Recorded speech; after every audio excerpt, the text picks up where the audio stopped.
Hello po, pwede po ba magpakuha sa ibang tao ng Certificate of Eligibility? Papadala lang po ng authorization letter.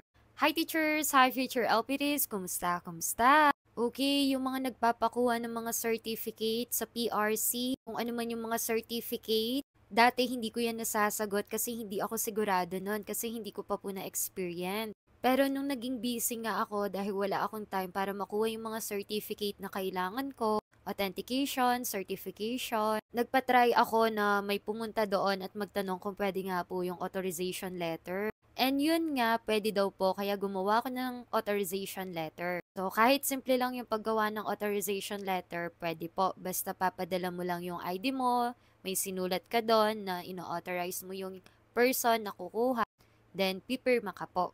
And yes, pwede po. Hindi lang ako sure sa ID, pero siguro pwede din basta may authorization letter. Pati yung TOR ko, gano, sa school, pina-certified true copy ko, basta may authorization letter po. And yon, I hope nasagot ko po yung tanong nyo po.